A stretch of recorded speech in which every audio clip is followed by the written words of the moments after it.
नमस्कार दोस्तों। ओम श्री गणेशाय नमः। आज हम बात करेंगे चंद्रमा की। अगर चंद्रमा आत्मकारक ग्रह है तो क्या होता है। यदि चंद्रमा किसी का आत्मकारक है तो उसको कैसे प्रभाव मिलते हैं।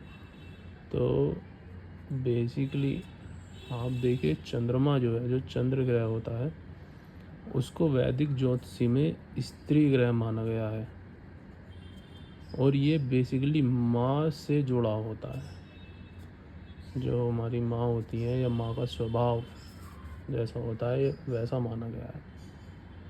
तो जो आत्मकारक ग्रह अगर चंद्रमा है तो आपकी आत्मा की मुख्य इच्छा और उद्देश्य मन से जुड़ा मिलेगा, क्योंकि इसे माँ और मन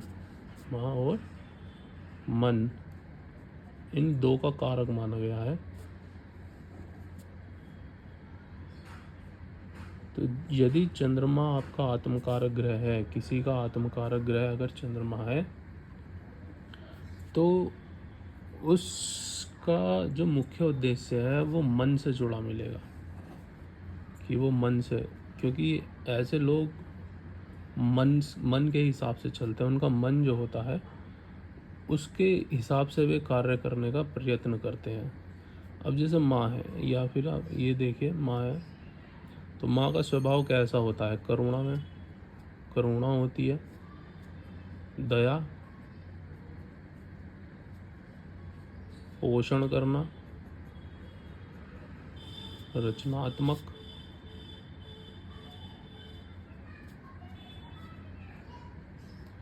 भावनात्मक,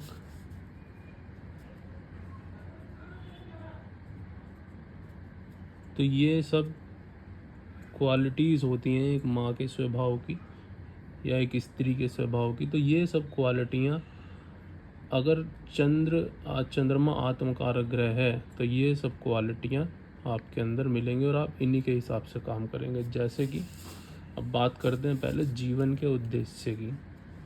अगर किसी का आत्मकारक ग्रह चंद्रमा है तो उसके जीवन के उद्देश्य किस तरह से होंगे। उसकी जीवन के उद्देश्य जैसे कि सहायता करना, वो सहायता करे, दूसरों पे करुणा करना, पोषण करना। तो बेसिकली वो लोग अपने से ज़्यादा, खुद से ज़्यादा दूसरों के लिए करेंगे। जो भी उन्हें करना है वो दूसरों के लिए करेंगे। दूसरों पे दया भाव दिखाएंगे। जहाँ कहीं भी कुछ गलत है या कोई समस्या, उनके लिए दया भाव दिखाएंगे। पोषण करना, उनके लिए भावनात्मक रहना। तो इस तरह से उनके जीवन के उद्देश्यों का पता चलता है कि वे बेसिकली, जैसे माँ अपने लिए नहीं करेगी कुछ, वो किनके लिए करती है, अपने बच्चों के लिए। तो ऐसे ही जिनका आत्मकारक ग्रह चंद्रमा होता है, ऐसे लोगों के जीवन का उद्देश्य यही होता है कि उनको कोई तो ऐसा होगा उनकी लाइफ में, या किसी से कहीं से तो उन्हें ऐसा मोटिवेशन मिलेगा, उनके सर्कल से या फैमिली से या सोसाइटी से, कि वो लोग खुद के लिए नहीं, उनके लिए ज़्यादा करेंगे। खुद दूसरों को लाभ पहुंचाना, बेसिकली दूसरों को लाभ पहुंचाना, वो किसी ना किसी को वो लाभ पहुंचा रहे होंगे अपने जीवन में, दूसरों को लाभ पहुंचाना, ये उनका जीवन का उद्देश्य होता है। जैसे कि एक एग्जांपल मैं आपको देता हूँ। जैसे मान लो कोई बच्चा दिख गया उन्हें, सड़क पे आया, उसने कहा भूख लग रही है, कुछ खाने के, जैसे भीख मांगते हैं बच्चे, तो वो क्या होगा, उसे दे देगा। ठीक है। अब एक अलग एग्जांपल मैं आपको देता हूँ। जैसे कि कोई फ्रेंड सर्किल में है, कोई उन्हें पता है कि अच्छा व्यक्ति है और काफ़ी बुरे हालात में है, तो उसकी भी वो मदद कर देगा। तो ऐसे लोगों का जीवन का उद्देश्य ये होता है कि उनकी, मतलब जीवन में उनकी आत्मा का उद्देश्य ये होता है ऐसे लोगों की, कि वो खुद से ज़्यादा वो दूसरों को ही लाभ पहुँचाते हैं, उन्हें दया रखते हैं, उन पर पोषण करते हैं, उनके लिए इस तरीके से वो उनके लिए, दूसरों के लिए ज़्यादा करते हैं। तो उनकी आत्मा का उद्देश्य ही होता है कि जो भी ज़रूरतमंद है, जो भी उन्हें लगता है कि यार इसकी मदद करनी चाहिए, जो भी उन्हें लगता है कि अपना है या ख़ास है, अच्छा व्यक्ति है, उनके बारे में ज़्यादा सोचना, उनकी मदद करना। अब बात करते हैं उनके आंतरिक स्वभाव की। आंतरिक स्वभाव, ऐसे लोगों का आंतरिक स्वभाव, जैसा मैंने आपको अभी एक्सप्लेन किया, आंतरिक स्वभाव उनमें करुणा होगी, दया होगी, रचनात्मक होंगे, भावनात्मक होंगे, पोषण करने वाले होंगे। तो उनका आंतरिक स्वभाव ही ऐसा ही रहता है। उनके मन में हमेशा दया रहेगी, जैसे कि माँ का मन होता है, हमेशा करुणा रहना, हमेशा भावनात्मक रहना। और रचनात्मक, रचनात्मक होता है क्रिएटिविटी, क्रिएटिविटी है ना। तो ऐसे लोग काफ़ी क्रिएटिव होते हैं, इन लोगों में क्रिएटिविटी बहुत होती है। अब बात करते हैं इनके व्यक्तिगत स्वभाव की। इन पे व्यक्तिगत प्रभाव कैसा होता है इनका।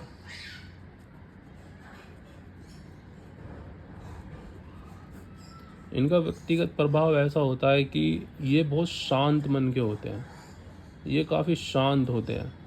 मतलब ना किसी से लड़ेंगे, ना झगड़ेंगे, ना गुस्सा करेंगे, बहुत शांत मन के होते हैं। अगर किसी ने इनको 2-4 बात कह भी दी इनको, तो ये वहाँ से शांति से निकल जाएंगे। उसे ये नहीं कि उसे पलट के जवाब दे रहे हैं या कुछ कर रहे हैं, नहीं, बहुत शांत मन के होते हैं।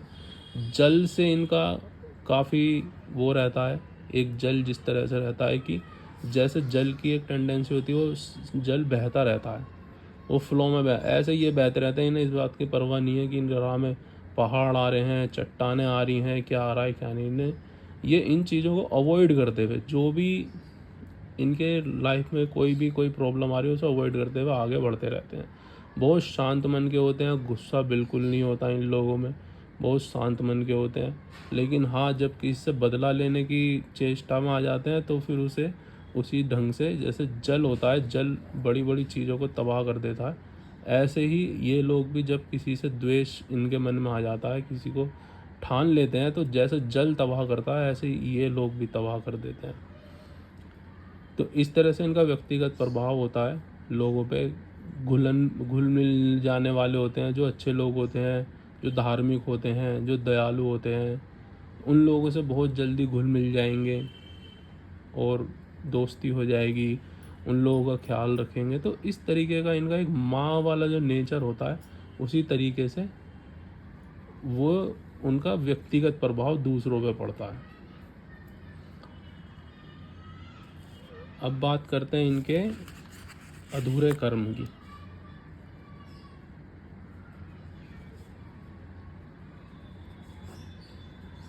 कि अगर किसी का आत्मकारक चंद्रमा है तो उसके अधूरे कर्म, बेसिकली ये चीज़ साफ हो रही है और ये चीज़ साफ दिखाई दे रही है कि ऐसे लोग इस जन्म में, ऐसे लोगों की आत्मा इस जन्म में किसी अन्य के लिए लाभकारक बनने आए हैं। वो किसी अन्य के लिए लाभ, अब वो कितने हैं, 1 है, 2 है, 3 है, 4 है, अब पूरे जीवन में उन्हें जैसा जो भी मिलता है वो सभी कोशिश करते हैं, या वो कितनों को लाभ वे पहुंचा रहे हैं, एक भी हो सकता है तो वो कितने भी हो सकते हैं। तो ऐसे लोगों का, जिन लोगों का आत्मकारक चंद्रमा होता है, तो उनकी आत्मा का कारक चंद्रमा के प्रभाव से जुड़ जाता है। चंद्रमा का प्रभाव जल हो गया, मन हो गया, माँ हो गई, शीतल ठंडा। तो इस तरीके से जो चंद्रमा अगर किसी का आत्मकारक है तो ये उसके प्रभाव होते हैं। जीवन के उद्देश्य हो गए, उसका जो आंतरिक स्वभाव उनका हमने बताया, व्यक्तिगत प्रभाव, अधूरे कर्म। तो इस तरीके से वो करते हैं। अब जिनका चंद्रमा आत्मकारक ग्रह होता है। इसके साथ साथ वैसे और भी पौराणिक मान्यताएं हैं चंद्रमा के रिगार्डिंग। जैसे चंद्रमा अपनी खुद की रोशनी से नहीं चलता। जैसे चंद्रमा है तो चंद्रमा के अंदर जो रोशनी होती है वो अपनी खुद की नहीं होती, वो सूर्य की होती है। तो अगर ऐसे लोगों को, जिनका आत्मकारक चंद्रमा है, ऐसे लोगों को अगर ऐसे व्यक्ति का साथ मिल जाए जिनका आत्मकारक सूर्य होता है, अगर ऐसे लोग, तो ये पूर्ण हो जाते हैं। पूर्ण मतलब इन द सेंस कि जैसे इनमें एक, अगर कहें कि आज के समय में ये एक छोटी ये कमी मानी जाएगी कि शांत रहना, दया दिखाना। आज के समय में कुछ हर हर वक्त दया दिखाना, भावनात्मक रहना, ये कहीं ना कहीं नुकसान पहुंचाता है। तो उस चीज़ से सन इनको प्रोटेक्ट करता है, जिनका आत्मकारक सन होता है। और बदले में अब जितनी भी आप देखो, जो भी वनस्पति होती हैं, जो भी पेड़ पौधे होते हैं, जो भी हमारा कुछ भी चीज़ है, जैसे कि कोई पौधा है, पौधा को क्या चाहिए? पानी चाहिए, धूप चाहिए, है ना। लेकिन उसका जो बीज है, पौधे का जो बीज होता है, वो अंकुरित कभी भी दिन में नहीं होता, वो अंकुरित होगा रात को। तो ये चंद्रमा की खासियत होती है कि चंद्रमा की रोशनी में, जो आप देखो जब चंद्रमा पूर्णिमा होती है तो उस रात कितनी रोशनी होती है। तो चंद्रमा ये शक्तियाँ देता है कि कोई भी बीज अगर अंकुरित हो रहा है तो वो चंद्रमा की उस ताकत से होता है। और जल को हमेशा अपनी तरफ प्रवाहित करता है। जल हमेशा चंद्रमा की तरफ झुकता है, उधर की तरफ भागता है। तो इसी वजह से जब आप देखते हो कि रात होती है और समुद्र में लहरें बड़ी बड़ी उठती हैं, तो वो चंद्रमा की तरफ उनका झुकाव होता है हमेशा।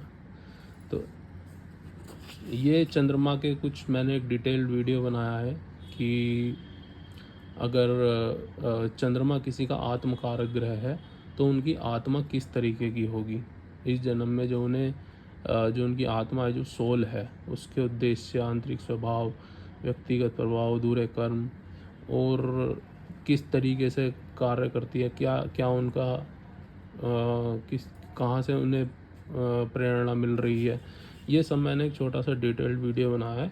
आप कोई और अगर मुझसे सवाल पूछना चाहते हैं इस संबंध में तो आप पूछ सकते हैं।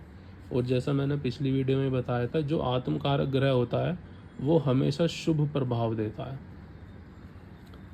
अगर किसी का चंद्रमा आत्मकारक ग्रह है तो चंद्रमा हमेशा उसे शुभ प्रभाव देगा, हमेशा। चंद्रमा के मैं 5 पर्यायवाची बता देता हूँ। ये पर्यायवाची सिर्फ और सिर्फ एक नॉलेज के लिए है। जैसे कि सोम,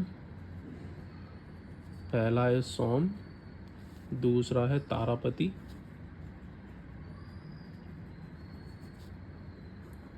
तीसरा है हिमकर,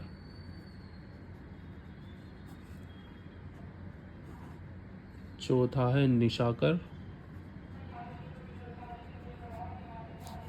और 5वां है कलाधर।